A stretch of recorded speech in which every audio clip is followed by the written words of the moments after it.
தாத்தாவும் அதுக்கப்புறமா வந்து அவங்க சித்தி, சித்தப்பா எல்லாருமே வந்து சேர்ந்து எவ்வளோ சொன்னாலும் விஜய் வந்து சமாதானம் ஆக மாட்டேங்கிறாரு. "நீங்க செஞ்சது பெரிய துரோகம். எனக்கு பெரிய நம்பிக்கை துரோகம் பண்ணிட்டீங்க. உங்கள போய் நான் நம்புனேனே என்ன சொல்லணும்? என் காவேரி எவ்வளோ கஷ்டப்பட்டுருப்பா. அவ வந்து பாவம் அவ. எதுவுமே தெரியாம, குழந்தையும் வந்து இல்லாம, புருஷனும் யாருன்னு தெரியாம எப்படியெல்லாம் வந்து இருந்திருக்கா. அவ பாவம் அவ. அவள இப்படி தவிக்க விட்டுட்டீங்க. நீங்கலாம் மனுஷங்களே கிடையாது. இதுக்கப்புறமும் என் பொண்டாட்டிய நான் தவிக்க விட மாட்டேன். என் பொண்டாட்டிய எப்படியாவது நான் குணப்படுத்துவேன். அவ கூட நான் சேர்ந்து வாழ்வேன். நீங்க எல்லாரும் பார்க்க தான் போறீங்க" அப்படி சொல்லிட்டு போறாரு. அதெல்லாம் கேட்டு வந்து தாத்தா வந்து அதிர்ச்சி அடைகிறாரு. மறுபடியும் வந்து "காவேரி இந்த வீட்டுக்கு வரவே கூடாது மாமா. இவன் என்ன இப்படி சொல்லிட்டு போறான். விஜய் இதுக்கப்புறம் ஒண்ணும் பண்ண முடியாது மாப்ள. ஏன்னா விஜய் ஒரு முடிவு எடுத்துட்டானா அதில தீர்மானமா இருப்பான். நீங்க என்ன பண்ணாலும் அது வேலைக்கு ஆவாது" அப்படி சொல்லிட்டு மனசு கஷ்டப்பட்டு அழறாரு. ஆனா விஜய் என்னை வெறுத்துட்டானே அப்படி சொல்லிட்டு "கவலைப்படாதீங்க சரியாயிடும்" அப்படி சொல்லிட்டு எல்லாம் ஆறுதல் சொல்லிட்டு இருக்காங்க. இங்க வந்து விஜய் என்ன பண்றாரு, காவேரி எப்படியும் வந்து இன்னைக்கு வேலையில ஜாயின் பண்ணணும். அதனால கண்டிப்பா இன்னைக்கு வருவா. காவேரியை பார்த்தே தீரணும் அப்படின்னு சொல்லிட்டு விஜய் வந்து அவங்க வீட்டில் போயிட்டு அவங்க வீட்டு பக்கத்தில் போயிட்டு காத்துட்ருக்காரு. காவேரி வரணும், பார்க்கணும் காவேரி அப்படின்னு சொல்லிட்டு. அதே மாதிரி காவேரி வந்து வந்து இறங்குறாங்க ஆட்டோவில். விஜய் பார்த்துட்டு அவ்வளோ சந்தோஷப்படுறாரு. சந்தோஷத்துக்கு அப்படியே தாங்க முடியல அவருக்கு. அப்படியே பார்த்துட்டே இருக்காரு காவேரி. காவேரி வந்து ஆட்டோக்கு ஃபேர் கொடுத்துட்டு அதுக்கப்புறம் இறங்குறாங்க. இறங்கிட்டு வந்து பார்க்குறாங்க. பார்த்துட்டு வந்து திடீர்னு ஃபோன் அடிக்குது. இந்த அம்மா இப்போ தானே அமிச்சாங்க, மறுபடியும் ஃபோன் பண்ணுறாங்களா? என்னம்மா உனக்கு வேணும்? இப்போ தானே நான் உங்க கூட இருந்து வந்தேன் அப்படின்னோடனே, "ஏய் என்னடி நீ இப்படி சொல்கிற? எவ்வளோ நேரம் ஆச்சு நீ போய்? இங்கே பாரு காவேரி, நீ பத்திரமா இறங்கிட்டியான்னு ஃபோன் பண்ணணுமா? நான் இப்போ தாம்மா வந்து இறங்குறேன். அதுக்குள்ளே நீ ஃபோன் பண்ணுற" அப்படின்றாங்க.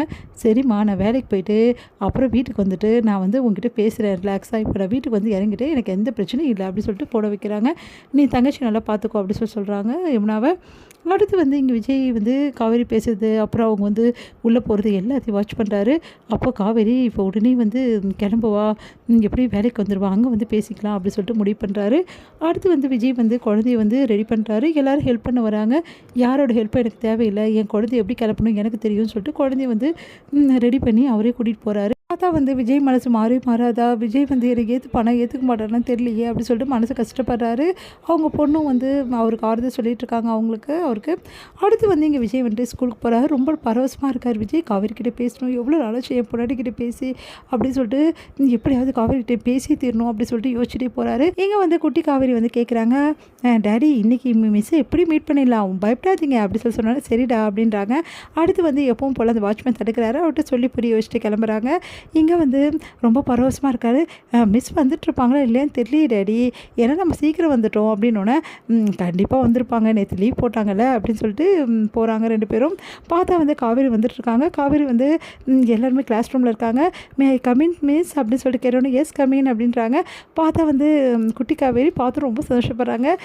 "இப்போ பரவாயில்லையா, உனக்கு எந்த பிரச்சனையும் இல்லைல்ல, அடிபட்டுச்சே இப்போ ஓகேவா" அப்படி சொல்லிட்டு முட்டியை பார்க்குறாங்க. "ஓகே மிஸ், நான் நல்லா தான் இருக்கேன்" அப்படின்னாங்க.